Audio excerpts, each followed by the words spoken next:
അത് ഉത്തരാഞ്ചലിനെ പറയാ ദേവഭൂമി എന്നാണ് പറയുക. ഒരുപാട് ഋഷിമാർ തപസ് ചെയ്ത സ്ഥലമാണ്. അതുകൊണ്ടല്ല നമ്മൾ ഇൻഡസ്ട്രി ഇടാൻ കാരണം. But it's very peaceful area.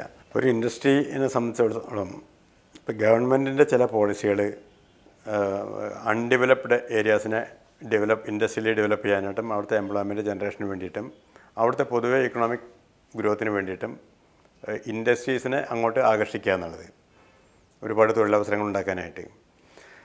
അങ്ങനെ ഉത്തരാഞ്ചൽ അതൊരു ടാക്സ് ബെനിഫിറ്റ് ഏരിയ ആക്കിയിട്ട് മാറ്റി. ആ സമയത്ത് ഒരു 10 ഇയേഴ്സിന് എക്സൈസിൻ്റെ ബെനിഫിറ്റ്, 5 ഇയേഴ്സിന് ഇൻകം ടാക്സിൻ്റെ ബെനിഫിറ്റ്, ഇതെല്ലാം കൂടെ പിന്നെ സബ്സിഡി, ഗവൺമെൻറ് സബ്സിഡി, ഇതെല്ലാം കൂടെ അട്രാക്റ്റ് ചെയ്തപ്പോൾ ആ ഗവൺമെൻറ്റിൻ്റെ പോളിസീനെ അതിനോട് ബന്ധപ്പെട്ട് നമുക്കും കൂടെ പോകാം എന്നുള്ള ഒരു ഘടകം. രണ്ടാമത് നോർത്ത് ഇന്ത്യയിലത്തെ മാർക്കറ്റ് നമ്മൾ നോക്കുമ്പോൾ മറ്റുള്ള സ്ഥലത്ത് ഉണ്ടാക്കിയിട്ട് അവിടെ എത്തിക്കുന്നതിനേക്കാൾ നല്ലത് അവിടെ തന്നെ ഉണ്ടാക്കിയിട്ട് ചെയ്യുമ്പോൾ കോസ്റ്റ് ബെനിഫിറ്റ് ഉണ്ടായിരിക്കും. മാത്രമല്ല വർക്കിംഗ് ക്യാപിറ്റലിൻ്റെ കാര്യത്തിലായാലും ശരി, നമുക്ക് കുറച്ച് വർക്കിംഗ് ക്യാപിറ്റൽ മതി, അതല്ലെങ്കിൽ അത്രയും ഫിനിഷ്ഡ് ഗുഡ്സ് നമ്മൾ അവിടെ സ്റ്റോക്ക് ചെയ്യേണ്ടി വരും. ഇങ്ങനെയുള്ള ഘടകങ്ങളൊക്കെ അതൊന്ന്. സെക്കൻഡ്ലി, ധാരാളം വെള്ളം, electricity is cheaper, availability of labour ഇഷ്ടം പോലെ ഉണ്ട്. പിന്നെ കമ്പാരിറ്റീവ്ലി വേജസിൻ്റെ കാര്യത്തിൽ വലിയ ബെനിഫിറ്റ്സ് ഒന്നുമില്ല. ഈ ഘടകങ്ങൾ തന്നെ മതി നമുക്ക് അങ്ങോട്ട് പോകാനായിട്ട്. അതല്ല, ഈ മെഷീൻസൊക്കെ ഞങ്ങൾ തന്നെ ഡെവലപ്പ് ചെയ്ത് ഡിസൈൻ ചെയ്ത് ഫാബ്രിക്കേറ്റ് ചെയ്തും എല്ലാം ജ്യോതിയിൽ നിന്ന് തന്നെയാണ്. ഇതെല്ലാം കൂടെ നോക്കുമ്പോൾ ഇറ്റ് വാസ് ഗുഡ്.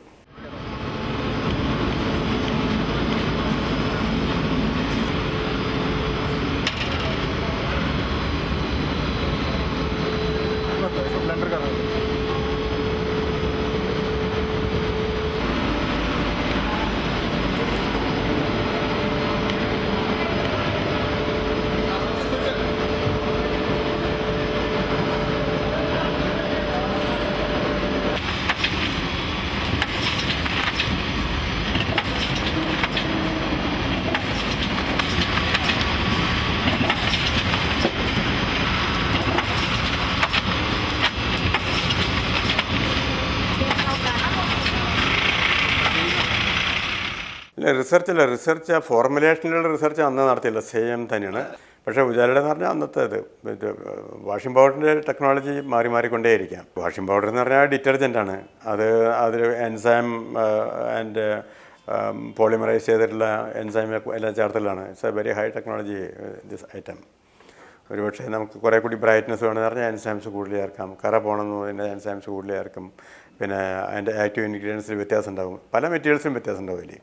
അത് വാഷിംഗ് പൗഡർ എന്നുള്ള ഒറ്റ ക്ലാസ്സിൽ നമ്മൾ പറയുമ്പോൾ അതിൽ ഒരുപാട് ക്വാളിറ്റി വേരിയേഷൻസ് ഉള്ള അതുണ്ട്. നമ്മൾ ടെക്നോപ്രൈഡ് എന്ന് പറഞ്ഞാൽ it's highly complicated and highly technologically advanced product. ഇന്ത്യയിൽ തന്നെ മറ്റുള്ള ഒരു പ്രൊഡക്റ്റിനും ഇല്ലാത്ത ക്വാളിറ്റി അതിനുണ്ട്.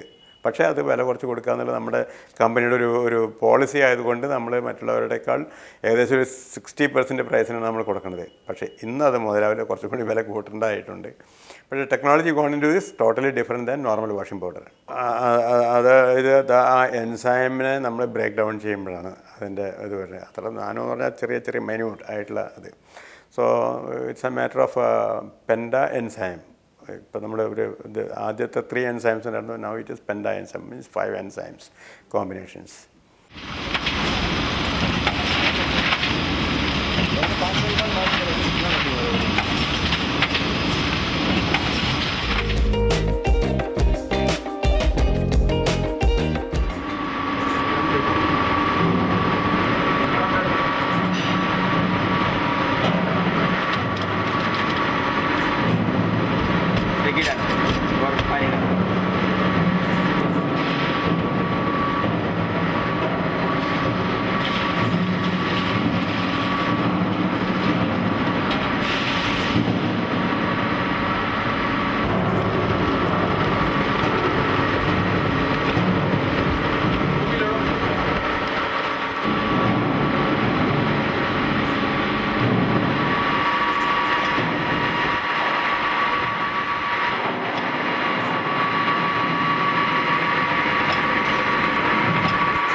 അതിപ്പോൾ നമ്മൾ ഇന്നും നിലവിലുണ്ടായിരുന്നപ്പോൾ ഞങ്ങളുടെ എക്സോ തുടങ്ങുന്നതിന് ആ കാലത്ത് നിലവിലുണ്ടായിരുന്ന സമാന രീതിയിലുള്ള ഉൽപ്പന്നങ്ങളുണ്ട്.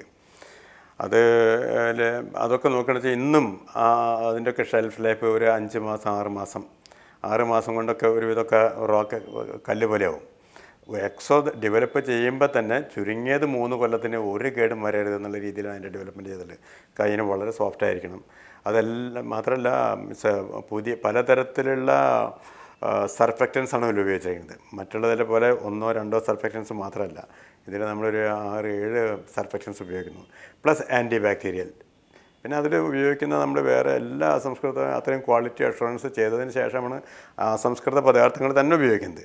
ഫൈനലി ഫോർ എവറി സ്റ്റേജ് അതിൻ്റെ പെർഫെക്ഷൻ നോക്കിയതിന് ശേഷം മാത്രമേ ക്വാളിറ്റി അഷുറൻസ് ചെയ്തതിന് മാത്രമേ നമ്മൾ പുറത്ത് കൊടുക്കാറുള്ളൂ. ഓരോ ബാച്ചിനും ഓരോ മെറ്റീരിയൽ വരുമ്പോൾ ആ ഓരോ ബാച്ചിനും മെറ്റീരിയൽസ് റോ മെറ്റീരിയൽസിൻ്റെ അടക്കം നമ്മൾ അങ്ങനെ ചെയ്യും. ഫിനിഷ്ഡ് ഗുഡ്സ് ഓരോ ബാച്ചിൻ്റെ.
ഞാനാണ് ഒരു ഗ്രാമത്തിൽ നിന്ന്, ഏറ്റവും ചെറിയൊരു ഗ്രാമത്തിൽ നിന്ന് മലയാളം മീഡിയം സ്കൂളിൽ പഠിച്ചിട്ട് വന്നു തന്നെയാണ്.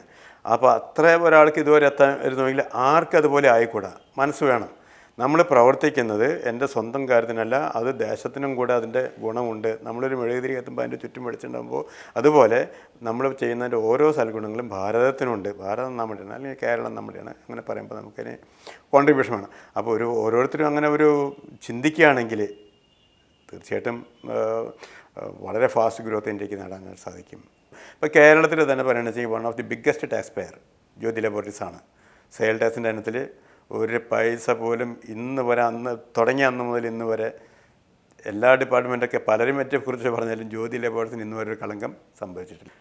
ഞാനൊരു ലീഡർഷിപ്പ് ഉണ്ടെങ്കിലും ഒരുപാട് ജനങ്ങൾ എന്നോടൊപ്പം പ്രവർത്തിക്കുന്നുണ്ട്. ഒരു 6000-ഓളം വ്യക്തികൾ ജ്യോതി ലബോറട്ടറീസിൻ്റെ ബാനറിൽ വർക്ക് ചെയ്യുന്നുണ്ട്. ഞാൻ അവർക്ക് കുറേ ആശയങ്ങൾ കൊടുക്കുന്നു. ലീഡർഷിപ്പ് മാത്രമേ എൻ്റേതായിട്ടുള്ളൂ. ബാക്കിയുള്ളൊക്കെ പ്രവർത്തനങ്ങൾ മുഴുവൻ കംപ്ലീറ്റ് അവരുടെയാണ്. തീർച്ചയായിട്ടും അവരുടെ ഉന്നമനം, ഒരു 6000 കുടുംബം എന്ന് പറയുമ്പോൾ ആ ഒരു ഫാമിലീസിന് നല്ലൊരു കാര്യം ചെയ്യാനായിട്ട് സാധിച്ചു. ഇന്ത്യയുടെ സാമ്പത്തിക വളർച്ചയിൽ ചെറിയൊരു പങ്ക് അണ്ണാർക്കണ്ണനും തന്നാലാവുമെന്ന് പറഞ്ഞ പോലെ നമുക്കൊരു ചെയ്യാനായിട്ട് സാധിച്ചിട്ടുണ്ട്. അതുപോലെ JLL പോലെയുള്ള കമ്പനികൾ ഇവിടെ ഉണ്ടായിരുന്നില്ല എങ്കിൽ വളരെ വലിയ രീതിയിലുള്ള ചൂഷണം ഇന്ത്യയിലത്തെ ഉപഭോക്താക്കൾക്ക് നേരിടേണ്ടി വരുമായിരുന്നു.